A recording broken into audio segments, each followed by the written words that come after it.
It was the kind of neighborhood that looked perfect from the outside. Neatly trimmed lawns, identical mailboxes, and a community pool that acted as the crown jewel of the subdivision. For years, that pool had been a gathering place. Families, with children would show up with floaties, snacks, and sunscreen, while older residents lounged in chairs, quietly reading novels or chatting under umbrellas. It was, in many ways, the symbol of harmony within the neighborhood. But that harmony ended the moment Karen arrived. Karen had lived in the neighborhood for less than a year, but her presence was impossible to ignore. She was the type of person who believed every inconvenience, no matter how small, was an offense against her personal comfort. From the moment she moved in, complaints began to trickle into the homeowners association. Trash cans being left on, the curb too long, cars parked slightly off-center, wind chimes that were too noisy at night. Yet none of those complaints created as much chaos as the one she brought to the pool. It started innocently enough on a Saturday afternoon. Families had gathered at the pool as usual, and kids were splashing in the shallow end, laughing and playing games.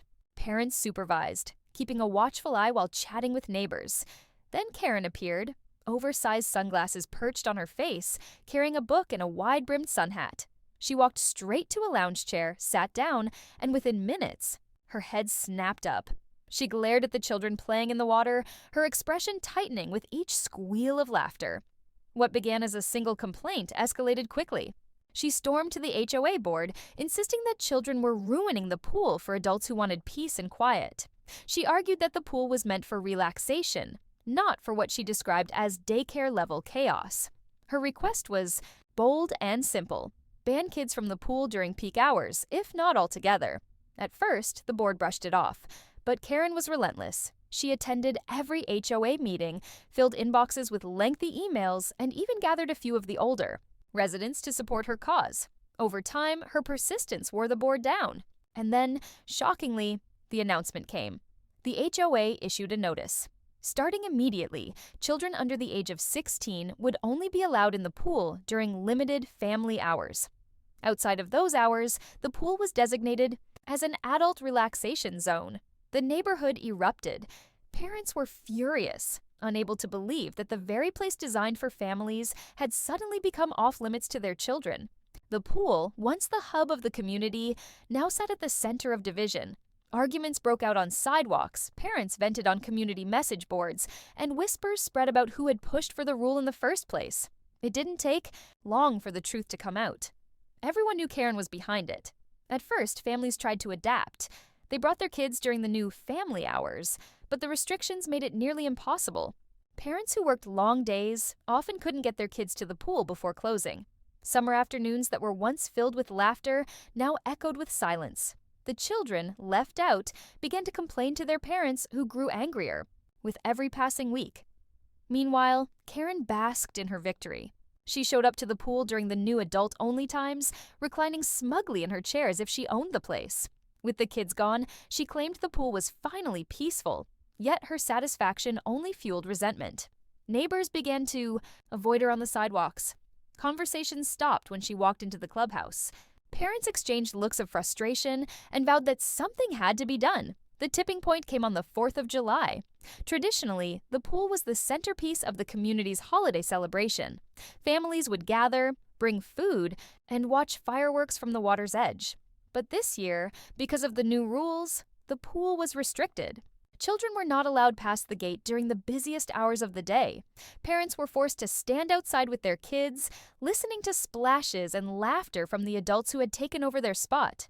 The sight of children peering through the fence while Karen lounged smugly in the shallow end was more than anyone could bear. That night, after the fireworks faded, the neighborhood buzzed with talk. People were done being quiet. They were ready to fight back. What Karen hadn't realized was that her rule didn't just inconvenience families, it united them. Neighbors who barely spoke before now bonded over their shared frustration. Parents began holding informal meetings, gathering in driveways and living rooms to discuss what to do next. They shared ideas, weighed options, and started planning a strategy to reclaim the pool for their children. The battle lines were drawn. On one side stood Karen, armed with her complaints and the technical support of the HOA board. On the other side stood nearly every family in the neighborhood, determined to prove that the community pool was meant for everyone. not just the self-appointed enforcers of silence. The stage was set for a showdown that would transform the entire neighborhood, and as whispers of rebellion spread from one household to the next, Karen had no idea that the backlash she had triggered was about to become her biggest nightmare.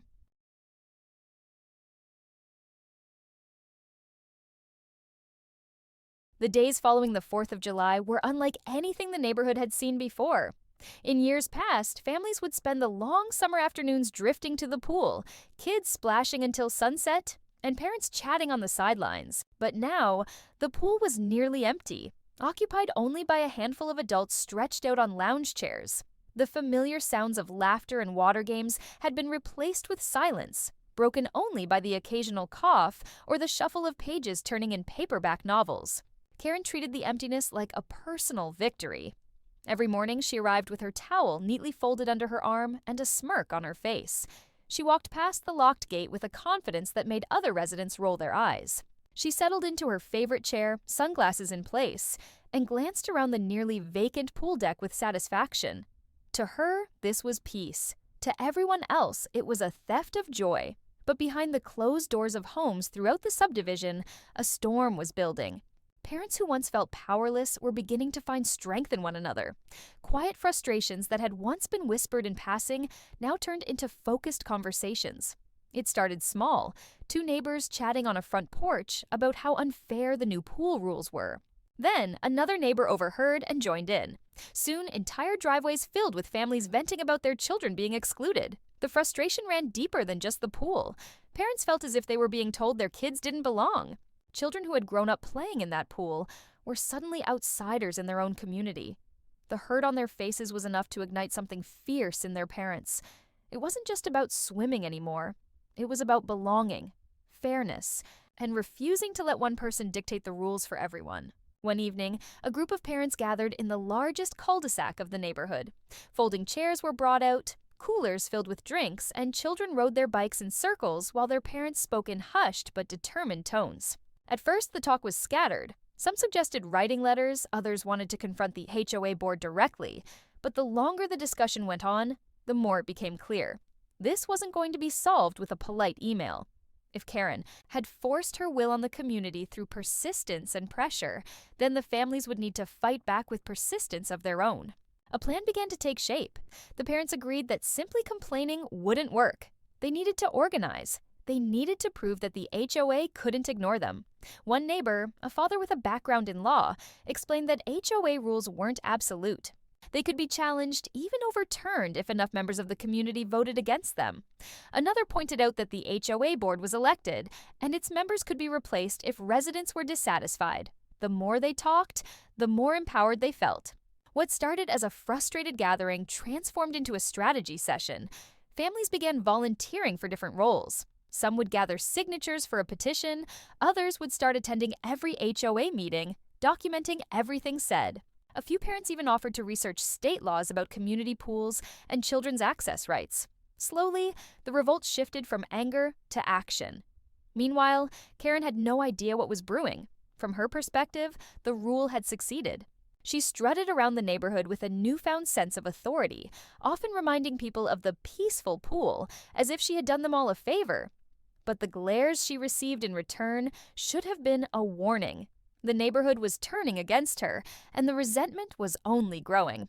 The first sign of rebellion came one Saturday morning. Instead of heading to the pool during the restricted family hours, dozens of parents showed up with their kids at the exact time the pool was reserved for adults. The children, eager and excited, rushed to the water, laughing and splashing louder than ever before. The parents stood by the gate, arms crossed, daring anyone to stop them. When Karen arrived and saw the scene, her jaw dropped. She marched straight to the HOA president, demanding that he enforce the rule. But the sight of so many families united made the board hesitant. Enforcing the rule against one or two families was easy. Enforcing it against half the neighborhood was something else entirely. Karen was furious. She ranted about unruly mobs and lawbreakers, but her voice was drowned out by the squeals of children having the time of their lives. Parents exchanged smiles, knowing they had made their first stand. It was small, symbolic even, but it sent a clear message. They weren't going to roll over and accept this unfair rule. Word of the rebellion spread quickly. Families who hadn't been at the pool that day heard about it from their neighbors, and soon even more people joined the movement. Petition sheets filled up with signatures faster than anyone expected. By the end of the week, nearly every family in the community had signed, demanding the immediate reversal of the rule. Karen, in response, doubled down. She accused the parents of being reckless and disrespectful, insisting that children were a nuisance that disrupted the community's quality of life. She even began patrolling the pool herself, threatening to call the police on anyone who violated the new restrictions. But her threats only made things worse. The more she pushed, the more united the families became. The HOA board found itself caught in the middle. On one side was Karen, loud, insistent, and relentless. On the other side was nearly the entire neighborhood, furious and organized. What had once been a small dispute over pool hours had spiraled into a full-blown community uprising. As summer stretched on, the pool transformed from a place of relaxation into a battleground. Every weekend brought new confrontations. Families showed up in greater numbers, determined to reclaim their space. Karen responded with more complaints, more threats, and more demands for enforcement. The tension grew so thick that even those who had tried to remain neutral were forced to take sides. By August, it was clear that the situation couldn't continue. The HOA board announced an emergency meeting to address the conflict. Residents would have the chance to speak, and the board would decide whether the rule would stand or be overturned. It was the moment everyone had been waiting for. Karen was confident she would win. She believed her persistence and connections with certain board members would tip the scales in her favor. But the parents were ready too. They had organized, planned, and prepared. This meeting wouldn't just decide the fate of the pool, it would decide the balance of power in the entire neighborhood. As the sun set on the eve of the meeting, the streets buzzed with anticipation. Families gathered in their living rooms, rehearsing what they would say. Petition sheets were stacked neatly in folders, ready to be presented. Children, sensing the importance of the moment, asked their parents if they would finally be allowed back into the pool without restrictions. Karen, meanwhile, polished her speech and prepared to bask in what she believed would be her ultimate victory. But what she didn't know was that the backlash she had stirred up had grown into something unstoppable. The battle was about to move from the poolside to the boardroom, and the outcome would change the neighborhood forever. The night of the emergency HOA meeting felt electric. The usually quiet clubhouse, where most meetings passed with little more than discussions of landscaping budgets or maintenance schedules, was now packed wall to wall. Folding chairs were dragged from storage to accommodate the crowd, yet many residents still had to stand in the back. Parents brought their children, who sat cross-legged on the carpet, while older residents perched stiffly in the front rows. Every corner of the room buzzed with tension. At the center of it all sat the HOA board. 5 members perched behind a long folding table, papers and bottled water in front of them. Their faces betrayed the unease of people caught in the middle of a storm they hadn't expected. To their right, Karen sat with her arms folded tightly across her chest, lips pursed in the unmistakable expression of self-righteous determination. To the left, clusters of parents whispered quietly, stacks of petitions in their laps, their eyes darting toward the board members who would soon decide their fate. The board president, a weary-looking man named Robert, cleared his throat and tapped the microphone. His voice was steady, but everyone could hear the strain beneath it. He explained that the purpose of the meeting was to address the ongoing dispute regarding the new pool restrictions. Both sides would have the opportunity to present their arguments, after which the board would deliberate and decide whether the rule would stand. When he announced that Karen would speak first, a ripple of murmurs spread across the room. Karen rose slowly, straightened her blazer, and walked to the front with the practiced air of someone who had rehearsed every word. She stood tall, gazing around the room as if daring anyone to interrupt her. Her speech began with predictable complaints.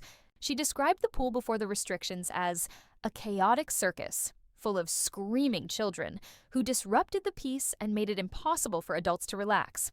She painted herself as the voice of reason, the one who had been brave, enough to say what others were supposedly thinking. She even went so far as to suggest that children posed a liability, claiming their games and horseplay created dangerous situations for everyone. Some of the older residents nodded along, but the parents in the audience shifted uncomfortably in their seats. Karen's words weren't just critical. They were dismissive, almost insulting. She didn't speak of the children as members of the community, but as intruders who didn't belong. As her speech went on, Karen's confidence grew. She pointed toward the board members, reminding them that they had a responsibility to maintain order and protect the interests of adult residents. She ended with a smug smile, folding her arms again as she returned to her seat. The room was quiet for a moment, filled with the weight of her words. Then Robert announced that the families could now present their side. A mother stood up first, clutching a thick stack of papers. The petition. Her voice trembled at the beginning, but as she spoke, it gained strength. She described the pool as more than just a luxury. It was a community gathering place, a cornerstone of the neighborhood's identity. She explained how the new restrictions had devastated families, leaving children feeling excluded and punished for simply being kids. She handed the petition to the board, her hands steady now. The stack of signatures was thick, almost every family in the community represented. The sight of it sent a ripple of energy through the parents in the room. Then another parent spoke, this time a father with a calm, commanding voice. He explained that HOA rules could not contradict state regulations, and under those regulations, age-based restrictions on community amenities often failed to hold up legally. He reminded the board that homeowners paid dues for equal access, and that excluding children violated the very principles the HOA was meant to uphold. His words were clear, sharp, and impossible to ignore. One by one, parents stood and added their voices. Some spoke of tradition, how their children had learned to swim in that very pool, how generations of families had gathered there every summer. Others spoke of fairness, of paying the same HOA fees as Karen, but being denied the same access. And some spoke from the heart, describing the hurt on their children's faces when they were told they couldn't swim in their own neighborhood pool. By the time the last parent finished, the room felt transformed. The earlier tension had given way to a sense of solidarity, a shared conviction that the families were in the right. The children sitting on the carpet looked up at their parents with wide eyes, sensing the importance of what was unfolding. Karen, however, looked furious. She whispered angrily to one of the board members, gesturing sharply toward the parents as if trying to undermine them even in the middle of the meeting. But it was clear that her hold on the situation was slipping. The sheer number of families, the unity of their voices, and the weight of the petition were overwhelming. The board announced that they would deliberate in private before making their decision. As the members left the room, the audience erupted into chatter. Parents exchanged hopeful smiles, while Karen sat rigid in her chair, glaring at anyone who dared to look her way. The deliberations stretched on far longer than anyone expected. Minutes turned into nearly an hour. The families grew restless, children fidgeting, parents whispering nervously about what the outcome might be.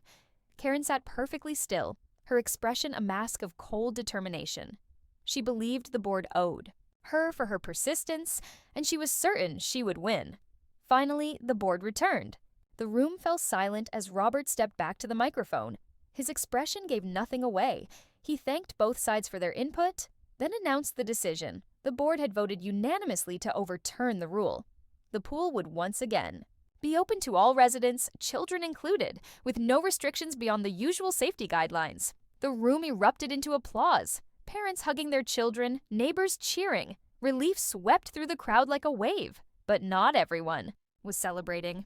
Karen shot to her feet, shouting that the decision was unfair, that the board had caved to mob pressure, that the pool would now descend into chaos.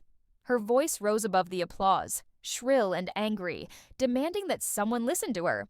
But for the first time since she had arrived in the neighborhood, no one did. The families left the meeting victorious, smiling as they walked out into the warm summer night.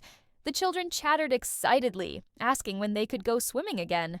Parents promised them that tomorrow they would be back at the pool where they belonged. Karen, meanwhile, stormed out the side door, her heels clicking angrily against the pavement. She had lost, and she knew it. But in her mind, the battle wasn't over. What no one realized yet was that Karen wasn't ready to give up. The meeting had ended, the rule was gone, but Karen was already plotting her next move. And this time, her revenge would be more personal, more underhanded, and far more disruptive than anyone could imagine. The morning after the HOA meeting felt like a victory lap for the families. Parents arrived at the pool with towels slung over their shoulders and children running ahead, eager to jump into the cool blue water. The sound of laughter returned, echoing off the concrete deck as kids splashed, parents chatted, and the neighborhood finally felt whole again. It was the summer they had fought for, reclaimed from the grip of unfair rules. But while the family celebrated, Karen seethed. She hadn't just lost a rule, she had lost control. The board's decision was a public humiliation, her months of persistence erased in a single vote. To Karen, it wasn't about fairness anymore. It was about power. And if she couldn't control the pool through official rules, she would find other ways to make life miserable for the people she believed had betrayed her. Her revenge began quietly, almost imperceptibly at first. Neighbors woke up to find anonymous complaints taped to their doors, notes scribbled in sharp, angry handwriting about improper lawn maintenance or excessive noise at night. Cars parked a little too close to the curb suddenly received warnings for violating HOA regulations, even though the same cars had been in the same spots for years. Parents who left toys in their front yards found notices accusing them of clutter. Timing was too suspicious. The complaints didn't come before the meeting, only after. And while Karen never signed her name, everyone knew exactly who was behind them. At first, families tried to ignore her. They laughed about the ridiculousness of the notes, swapping stories at the pool about the latest absurd accusation. But as the weeks went on, Karen's tactics escalated. She began filing formal complaints with the HOA board, clogging their inboxes with reports of supposed violations. She took photos of children riding their bikes, claiming they were damaging the sidewalks. She called animal control on neighborhood dogs, insisting they were a danger, even though they were harmless family pets. Her most petty tactic, however, was showing up at the pool during family hours with a stopwatch in hand. She sat in her chair, sunglasses hiding her eyes, timing every splash and laugh, then reporting back to the board with exaggerated claims of uncontrolled chaos.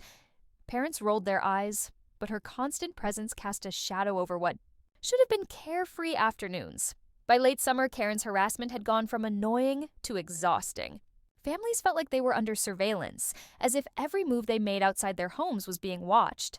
Some parents grew nervous about letting their kids play freely, afraid Karen would twist innocent games into violations. What had been a joyous victory now felt like a prolonged battle with no end in sight. The turning point came one sweltering afternoon in August. The pool was packed with families, the air filled with the sounds of summer. Children played Marco Polo, parents grilled burgers by the clubhouse, and for a brief moment everyone forgot about Karen. But then she appeared, marching down the sidewalk with a clipboard in hand. She strode past the gate and began pacing along the pool deck, scribbling furiously as she muttered about unsanitary conditions and unruly behavior. When a child splashed water near her chair, she snapped, shouting that it was assault and demanding the lifeguard remove him from the pool. Parents intervened, voices raised, and the scene quickly descended into chaos. The lifeguard, caught in the middle, looked helplessly at the shouting adults. The confrontation ended when Karen stormed off, declaring she would shut the pool down entirely if the families didn't respect her authority.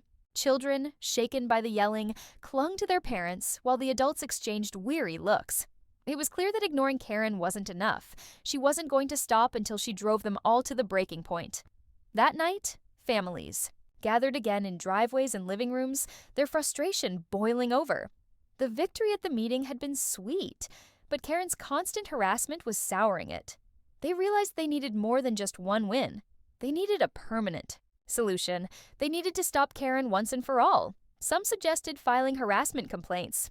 Others talked about pressing charges for false reports. A few even joked about installing cameras just to catch her snooping around. The ideas flowed, fueled by both anger and determination. But beneath the frustration was a shared understanding. They couldn't let Karen keep running the neighborhood like her personal kingdom. Meanwhile, in her own home, Karen sat surrounded by papers, drafting yet another barrage of complaints. She convinced herself that she was the victim, that the families were bullying her, that the board's decision was a mistake she could overturn. She scribbled late into the night, vowing she wouldn't stop until the pool and the neighborhood were under her control again. What she didn't realize was that her actions had gone too far. The very board she believed she could pressure had grown tired of her constant stream of complaints. The families, once divided, were now united more than ever before, and her reputation as the self-appointed enforcer of the neighborhood had spread so far that even the few allies she once had were distancing themselves. Karen thought she was waging a private war of persistence, but in reality, She was digging her own grave. The families were no longer just fighting for pool access. They were preparing to fight for the soul of their community, and Karen was about to discover just how powerful a united neighborhood could be. By the time September arrived, the neighborhood was weary. The children had returned to school, but the tension with Karen lingered in every corner of the subdivision. What should have been the calm slide into autumn was instead dominated by arguments, complaints, and whispered frustrations. Families felt like they couldn't breathe without Karen watching, waiting for the next opportunity to strike. But where exhaustion might have once broken their spirit, this time it hardened their resolve. The families had endured enough. They had fought once for their children's right to use the pool, and they were prepared to fight again. This time, not just to protect their summer, but to reclaim their entire community from Karen's grip. The first step was documentation. Parents began carrying their phones whenever they stepped outside, recording interactions with Karen and her endless surveillance. They photographed her snooping in yards, filmed her storming around the pool with her clipboard, and kept meticulous logs of her late-night complaint letters. Every petty accusation, every exaggerated claim was cataloged in a growing folder of evidence. The second step was organization. The families who had once gathered in cul-de-sacs for late-night discussions now created a formal committee. They gave it a name, the Neighborhood Fairness Alliance, and set up group chats, shared drives, and even a rotating schedule of volunteers to keep track of Karen's antics. What had begun as scattered frustration had evolved into a movement, with structure and purpose. The third step was action. A father with legal expertise drafted formal letters to the HOA board, attaching the evidence of Karen's harassment. A mother with a background in public relations wrote clear, compelling summaries of the situation, framing it not as a personal feud, but as a community-wide problem threatening everyone's peace of mind. Copies of the petition from the summer were resurfaced, this time demanding not just the removal of pool restrictions, but an official reprimand against Karen. At the same time, families began to fight back in subtler ways. Children, once silenced by Karen's glares, began waving cheerfully at her whenever she stalked by with her clipboard. Parents, tired of cowering, went out of their way to greet her loudly and pleasantly, making it impossible for her to twist their behavior into hostility. Her attempts to intimidate were met with smiles, her complaints with laughter, her presence with exaggerated politeness. The tactic infuriated her. The more Karen lashed out, the more foolish she looked. Her late-night notes became increasingly unhinged, filled with capital letters and underlined accusations that bordered on absurd. She accused one family of reckless endangerment because their child rode a scooter too fast down the sidewalk. Another received a complaint about a Halloween decoration being an obstruction to community aesthetics. Soon, even the worse, older residents who had once nodded along with her were rolling their eyes at her behavior. The breaking point came during an HOA board meeting in mid-September. Dozens of families packed the clubhouse again, this time armed not just with frustration, but with evidence. When the board opened the floor for concerns, the families presented their case with precision. They displayed photos of Karen trespassing into yards. They showed video of her screaming at children in the pool. They read excerpts of her most outrageous complaint letters, drawing gasps and chuckles from the audience. Then came the petitions. Hundreds of signatures demanding that the board take immediate action to rein in her harassment. It was undeniable proof that Karen wasn't just annoying a few families, she was undermining the entire community. Karen, of course, attempted to defend herself. She stood at the microphone, her voice trembling with rage, insisting she was only protecting the neighborhood's standards. She accused the parents of conspiring against her, painting herself as the victim of bullying and mob rule. But her words fell flat. The evidence was overwhelming, her credibility in tatters. Where she once commanded attention, now she only drew groans and eye rolls. The board, visibly tired of her constant disruptions, finally spoke. They announced that the HOA's legal team would review the family's evidence and determine whether Karen's actions constituted harassment. In the meantime, the board issued a temporary injunction. Karen was no longer allowed to file formal complaints without providing photographic or video evidence to substantiate them. It was a small step, but it stripped her of her most powerful weapon, her ability to bury families in endless, baseless accusations. The room erupted in applause. For the first time, Karen looked genuinely shaken. Her face reddened as she shouted that the board was compromised and corrupt. But her voice was drowned out by cheers. The families had scored their second major victory, and this one felt even sweeter than the first. Yet the families didn't stop there. They knew Karen wouldn't give up easily. She had already proven how relentless she could be. If they wanted to protect their community for good, they needed a permanent solution. And that solution, they realized, was political. HOA boards were elected positions. The same 5 members who had caved to Karen's pressure months ago could be replaced. And with the annual election just weeks away, the timing couldn't have been more perfect. The Neighborhood Fairness Alliance sprang into action. They recruited candidates from among the parents and longtime residents, people who genuinely cared about the community, not about petty control. They created flyers, knocked on doors, and explained to neighbors how the HOA could be reshaped to work for everyone. For once, the neighborhood wasn't divided. It was united under a single goal, to make sure no one like Karen could ever dominate the community again. Karen, sensing the threat, tried to campaign for her own allies. But her reputation had been so badly tarnished that few would associate with her publicly. The very residents she had once counted on avoided her on the sidewalks, unwilling to tie themselves to her sinking ship. Her desperate attempts at persuasion only further exposed her as out of touch with the rest of the neighborhood. As the election approached, the families grew more confident. They had endured her harassment, fought back with unity, and now had the chance to reshape their future permanently.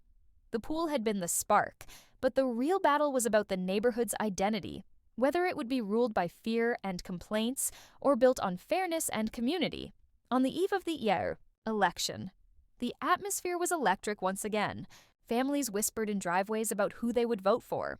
Children cheered at the thought of their parents winning against Karen, and the once divided streets buzzed with a sense of hope. For the first time in months, the community felt alive, not because of Karen's rules, but because of their shared determination to take control. And in her house, Karen paced the floor, clutching her clipboard like a shield. She convinced herself that the families wouldn't follow through, that she still had allies, that she still had power. But deep down, a creeping fear gnawed at her. For the first time since moving into the neighborhood, Karen was no longer in control. The stage was set for the final battle. The election would decide everything. Karen's influence, the future of the pool, and the very spirit of the community. And this time, the families weren't just ready to fight. They were ready to win. The annual HOA election had never drawn much attention in years past. Most of the time, only a handful of residents bothered to show up, and board members were often re-elected by default. But this year was different. By the time the clubhouse doors opened, a line of residents stretched down the sidewalk, chattering excitedly as if they were waiting for a major sporting event. Inside, the room filled quickly. Families arrived together, children tugging at their parents' sleeves, eager to see what would happen. Older residents came too, curious about the drama they had watched unfold all summer. Even the board members looked stunned by the turnout. The HOA election, usually a dull formality, had become the most anticipated event of the year. At the back of the room sat Karen, her clipboard clutched tightly to her chest. Her face was set in a mask of confidence, but her eyes betrayed her. Nerves. She still believed she could sway the outcome, that she had loyal supporters hidden among the crowd. But the whispers around her, the side glances, and the smirks made it clear she was no longer feared, no longer respected. The meeting began with the usual formalities.